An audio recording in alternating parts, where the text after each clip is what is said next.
यापूर्वी महिन्यातील 3 दिवसात जीव धरून ठेवण्यासाठी खानावळीतील डब्यावर आम्ही कसाबसा गुजारा करीत होतो. पण आता हे रोजचे संकट होऊन बसले होते. मला खानावळीतील जेवण आवडत नाही असे पाहून नानाने स्वतः स्वयंपाक करण्याचा आग्रह धरला. नाही म्हणावे तर नानाला वाईट वाटते आणि होय म्हणावे तर परीक्षेच्या वेळी त्याचा हा दुहेरी त्रास होतो. अशा संकटात मी पडले. त्याच्या इच्छेला मान वाकवण्याखेरीज मला गत्यंतर नव्हते. तो इतक्या गोड शब्दांनी आपली बाजू मांडित असे की त्यामुळे मी निरुत्तर होऊन जात असे.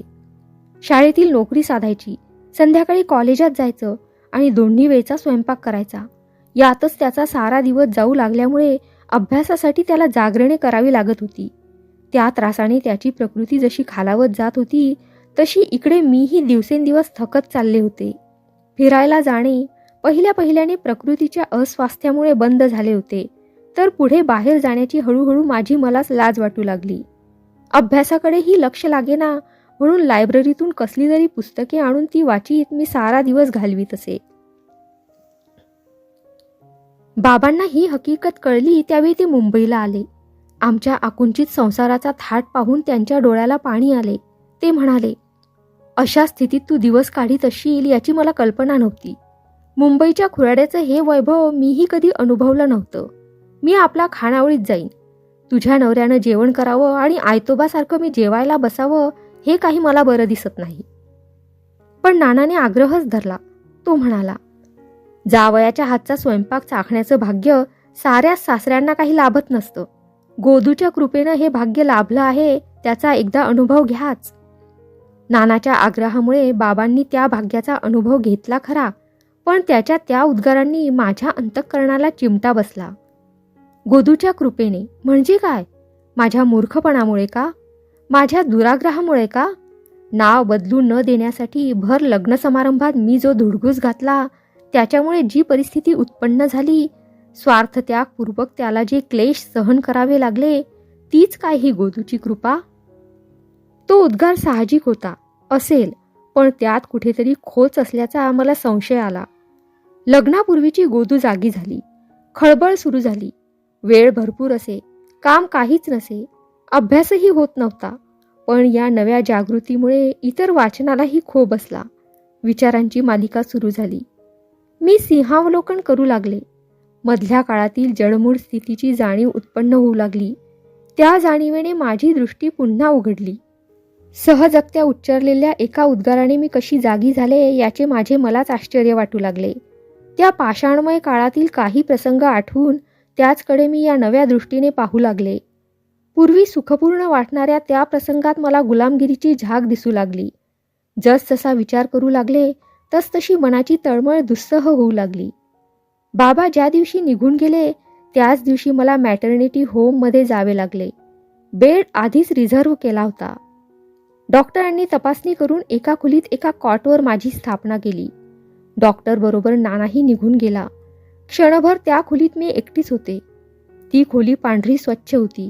सामानासुमानालाही पांढराच रंग दिला होता.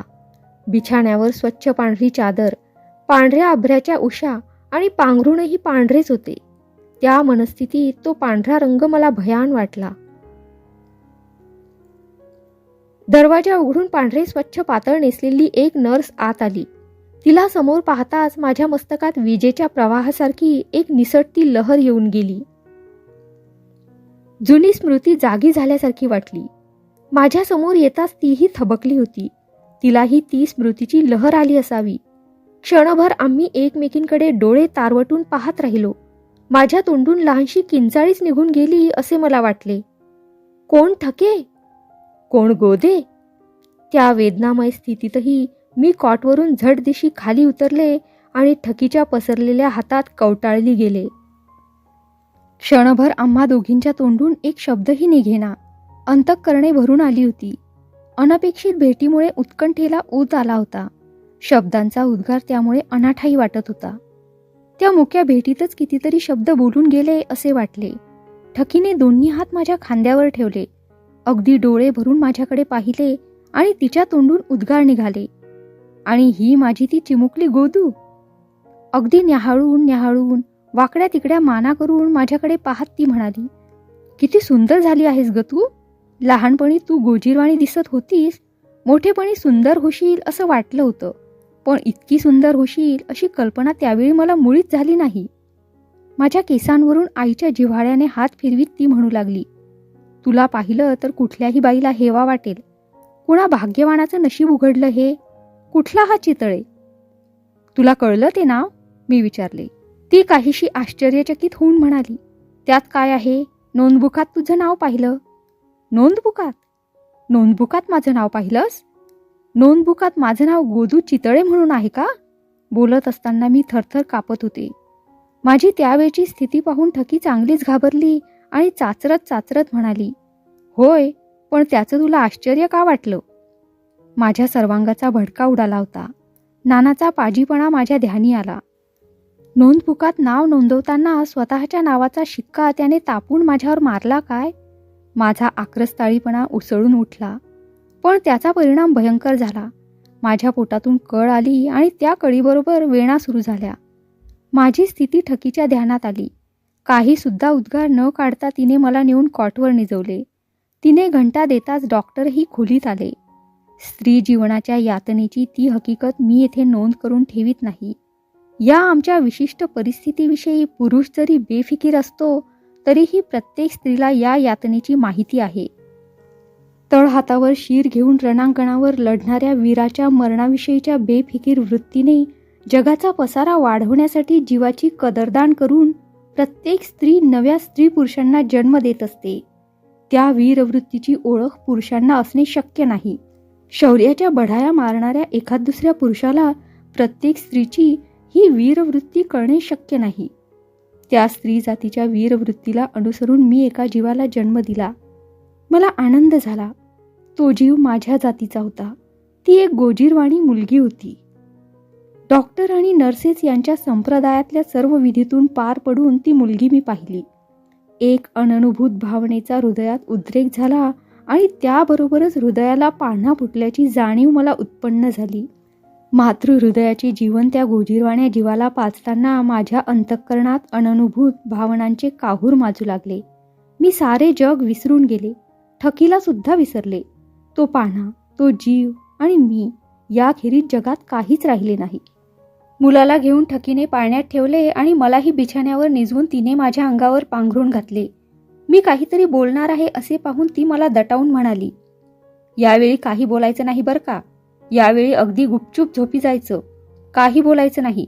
काही विचार मनात आणायचा नाही की काही विचारायचं नाही. असे म्हणून एखादा उद्गार सुद्धा काढण्याचा अवधी मला न देता ती दार लोटून घेऊन निघून गेली. तिने पुष्कळ सांगितले, पण मी ऐकायला हवे होते ना. जीवाशी लढण्याच्या, मृत्यूशी झगडण्याच्या त्या अननुभूत प्रसंगातून जाताना जरी मला साऱ्या जणांची विस्मृती झाली होती, तरी समाधानाचा, सुखाचा क्षण येताच विसरलेल्या वृत्ती पुढे उभ्या राहून दटावू लागल्या. असे काय केले नानाने? अशी संधी साधली का? मी अपंग होते असे पाहून त्याने चितळांच्या पोळात मला डांबून टाकले का? ज्या तत्वासाठी जगाची पर्वा न करता लग्नाच्या वेळी मी त्याचा हात धरला, नाव बदलू दिले नाही, त्याचा त्याने असा सूड साधला का? लग्न झाल्यापासून सार्वजनिक रीतीने माझ्या नावाचा उल्लेख करण्याचा मुळी प्रसंगच आला नव्हता. बाबा कधी पत्रच पाठवीत नसत. दादाचे माझे कधीच जमत नसल्यामुळे त्याचाही पत्रव्यवहार नव्हता आणि माहेरवासासाठी मी पुण्याला गेले तर 4-2 दिवसांपेक्षा जास्त राहत नसल्यामुळे नानाच्या पत्राची जरुरीही भासली नव्हती. MAच्या परीक्षेचा अभ्यास करताना त्यावेळी टर्म्स भराव्या लागत नसल्यामुळे कुठल्याही कॉलेजात नाव नोंदवण्याचा योग नव्हता. पण नाव नोंदवण्याची ही वेळ येताच त्या पाजी माणसाने माझा असा दावा साधला. त्याने विचारले असते तर त्यावेळच्या मनाच्या हुरळेपणात मी कदाचित त्याचे आडनाव कबूल केले असते. पण त्याने मला विचारले नाही. नकळत माझ्यावर घाव घातला. मला न कळता मला चितळ्यांच्या कुळात त्याने सामील करून घेतले. सकृतदर्शनी ही गोष्ट कुणालाही अतिरंजित वाटेल इतकी ती रोजच्या व्यवहारातली आहे. लग्न झाल्यानंतर मुलीचे नाव बदलणे हे इतके स्वाभाविक होऊन बसले आहे की उभय पक्षांना त्याबद्दल काहीच वाटत नाही. तसे व्हायचेच हे अनादिसिद्ध आहे. पण अनादिसिद्ध अन्याय मला मोडायचे होते. रक्तारक्तातून खिळून गेलेली आपलेपणाची विस्मृती होण्याची ही भावना नाहीशी करण्याचा संप्रदाय मला सुरू करायचा होता. त्या अभिमानात माझा जीव गुंतून गेला होता. त्या अभिमानावर नानाने असा अचानक हल्ला केला. अचानक हल्ला देखील मला पत्करला असता, पण तो हल्ला केल्याचे त्याने मला सांगितले नाही. माझ्या अपंग स्थितीचा त्याने फायदा घेतला. याच गोष्टीची मला चीड आली. अगदी मस्तक भणावून जाण्या इतकी चीड आली. त्या चिडीमुळे पूर्वस्थितीचे सिंहावलोकन करण्याचीही मला भान राहिली नाही. मी नुसती फणफणत होते. यावेळी नाना समोर दिसला असता तर त्याची मानगुटी धरून त्याला मी एक चांगली गचांडी दिली असती. इतकी मी बेभान झाले होते. थकलेल्या देहाला ग्लानी येत होती, डोळ्यांना झापड येत होती. तरीही या एकाच प्रसंगाचा विचार करण्यासाठी मी जागे राहण्याचा प्रयत्न करीत होते. शारीरिक दुबळेपणापुढे मनाची तीव्रता पंगू पडत असते. भावनेच्या त्या आत्यंतिकतेमुळे देहाचा दुबळेपणा वाढू लागला आणि माझे डोळे माझी इच्छा नसताही मिटू लागले. झोपेचा अंमल आणि मनाचा अंमल या दोहोत झगडा लागू लागला. पण शारीरिक दुबळेपणामुळे मनाची मजल पांगळी पडली. मला नकळत मला झोप लागली. मी जागीच आहे असे मला वाटत होते, पण त्याबरोबरच थकल्यामुळे येणारे घोरणे मला ऐकू येत होते. मी झोपी गेले नाही असे कितीही निर्धारपूर्वक ठरवण्याचा प्रयत्न केला तरी मला झोप आली होती. त्या झोपेत सुद्धा नानाच्या द्वेषाने मी सळसळत होते. त्या झोपेत सुद्धा परिस्थितीची सिंहावलोकन करण्याची मला बुद्धी झाली नाही. एकच विचार माझ्या नजरेसमोर सळसळत होता. नानाने मला फसवले, माझा गळा कापला, माझ्या अभिमानाला धक्का दिला, माझ्या अभिमानाची खिसगणती केली नाही. तत्वासाठी जीव सोडण्याची सुद्धा तयारी करण्याची वृत्ती ज्यांच्या ओळखीची नाही त्यांना ही तळमळ अस्थानी वाटेल. नुसते नाव बदललेले ते काय आणि त्याच्यासाठी ही बाई इतकी आकांड तांडव करते काय असा कोणी प्रश्न केला तर त्याच्याबद्दल मला यत्किंचितही वाईट वाटणार नाही. जगाच्या व्यवहाराच्या दृष्टीने हा माझा आताताईपणाच ठरणार आहे, पण तो आतताईपणा माझ्या जिव्हाळ्याचा आहे. इतर स्त्रिया आपले नाव आणि आडनाव अगदी सहज हातोहात गमावून बसतात, तसे नाव गमावून बसणे त्यांना क्रमप्राप्त वाटते, स्वाभाविक वाटते. हीच गोष्ट मला विसंगत वाटत होती, क्रूरपणाची वाटत होती. त्यामुळे व्यक्ती स्वातंत्र्य गमावण्याचा पाया रचला जात होता. तो पाया रचण्यासाठी श्रुती स्मृतींनी स्त्री जातीच्या हृदयात धर्माच्या नावाखाली निर्दयपणाने एक भला मोठा खड्डा खणून ठेवला होता. प्रत्येक स्त्रीला ही हृदयातील खोट जाणवत नव्हती, किंबहुना अभिमानास्पद वाटत होती. याच गोष्टीची मला चीड आली होती आणि हाच अन्याय दूर करण्यासाठी मी सज्ज झाले होते. मला इतका उद्वेग झाला होता तो त्यामुळेच. झोपेत देखील तोच विचार चालला होता तो त्यामुळेच. कुणीतरी अगदी हलक्या हाताने मला थोपटीत असल्याची जाग येता येता मला जाणीव झाली. डोळे उघडून समोर पाहते तो आईच्या प्रेमळ नजरेने पाहत असलेली ठकीची व माझी दृष्टादृष्ट झाली. एखाद्या लहान मुलीला समजावण्यासाठी वापरतात तशा कोवळ्या हळव्या भाषेत ती मला म्हणाली, जागी झालीस? काय हे, कसं तुला एवढं कळत नाही? यावेळी तुझी प्रकृती किती नाजूक झाली आहे याची तुला कल्पनाच का नाही? मी चांगलीशी जागी झाले नव्हते. तिच्या एका वाक्यासरशी मला पायरी पायरीने जाग येत होती. ती बोलायचे थांबून माझ्याकडे पाहू लागली. त्यावेळी मी म्हटले, काय झालं? मी काय केलं? मी झोपेत का बरळत होते? बरळत होतीस? ठकी गोडगोड हसत म्हणाली, चांगली भांडत होतीस. झोपायच्या पूर्वी जो एक विचार मनात आला होता तोच घेऊन झोपेत भांडीत होतीस. बोलत असताना ती आपला मऊ हात माझ्या तोंडावरून फिरवीत होती. मला वाटले मी लहान मूल आहे आणि माझी आई मला खेळवून चाळवीत आहे. तिच्या त्या गोंडस शब्दांनी माझ्या अंतःकरणाला गुदगुल्या होत होत्या. तिने नुसते बोलावे आणि आपण ऐकत राहावे असे मला वाटत होते. पण ती बोलत असताना जेव्हा मध्येच थांबली त्यावेळी मला शून्य झाल्यासारखे वाटले. मी म्हटले, बोल बोल, आणखी काहीतरी बोल, थांबू नकोस. माझे भाषण ऐकून ती अगदी गोड गोड हसली. तिच्या या हसण्यामुळे माझे हृदय भरून आले आणि चटकन एक हुंदका माझ्या हृदयातून बाहेर पडला. त्या सरशी दचकून ती म्हणाली, काय झालं? काही झालं नाही आई. माझी चूक माझ्या लक्षात आली. ती ठकी होती, आई नव्हती. त्या माझ्या उद्गारामुळे तिच्याही डोळ्यांना टचकन पाणी आले. ती म्हणाली, साहजिक आहे, यावेळी आईची आठवण व्हायची. आठवण होऊन काय उपयोग? म्हणजे आठवण ही यायचीच, पण ती काही आता यायची नाही. असे म्हणत असताना मला एकदम भडभडून आले आणि मी ओक्साबोक्शी रडू लागले. उगी उगी असे म्हणत ठकी माझे सांत्वन करू पाहत होती. तिचा मायेचा हात माझ्या सर्वांगावरून फिरत होता. त्या कोवळ्या स्पर्शाने माझ्या दुःखाला अधिकाधिक ऊत येत होता. ठकी हळूच म्हणाली, आणि रावसाहेब हल्ली कुठं असतात? मी रडत रडतच उत्तर दिले. पुण्याला. आता पेन्शन घेतलं आहे त्यांनी. दादाही तिथंच असतो, वकिली करतो. त्याचं लग्न झालं आहे. एक एक हकीकत एकेका शब्दात सांगत असताना हळूहळू माझे हुंदके मावळत होते आणि दादाचा उल्लेख येताच दुःखाची विस्मृती होऊन वहिनीच्या उल्लेखासरशी मन अगदी कठोर झाले. अंगावरील पांघरुणाने डोळे पुसून मी म्हटले, कितीतरी हकीकती आहेत. केव्हा एकदा तुला सांगेन असं मला झालं आहे. किती किती तुझा शोध केला. ते मला कळलं आहे, ठकी गंभीरपणाने म्हणाली. त्यावेळी मला नापत्ता केलं, पण पुढं ती क्षणभर थांबून म्हणाली, जाऊ दे, यावेळी ह्या गोष्टी नको. तू जरा सावरलीस म्हणजे तुझ्या माझ्या साऱ्याच गोष्टी मोकळ्या मनानं बोलू. ती खिन्नपणाने हसली आणि पुढे म्हणाली, आता काही मी पळून जात नाही आणि तूही निसटत नाहीस. आणखी आता असं पहा, भेटीचा टाईम झाला आहे. कुणी भेटायचे असते तर ते आताच येतील.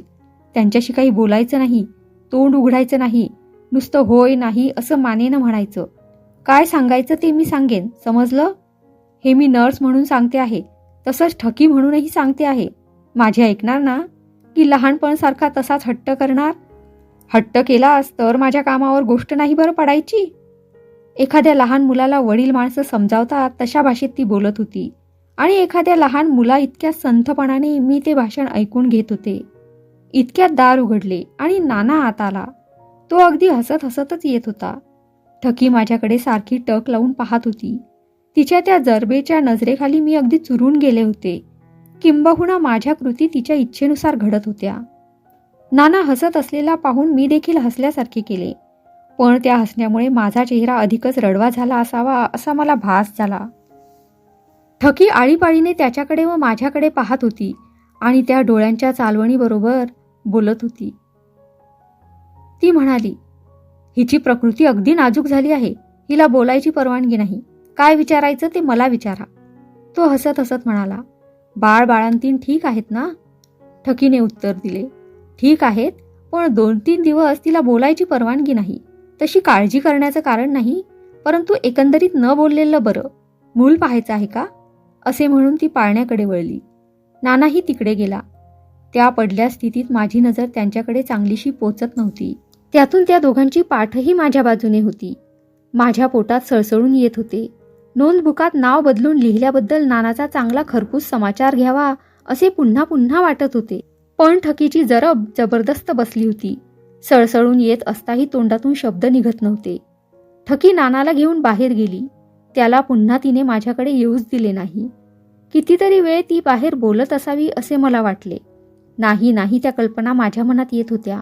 त्याने काय विचारले असेल? ठकीने त्याला काय सांगितले असेल? काय उत्तरे दिली असतील?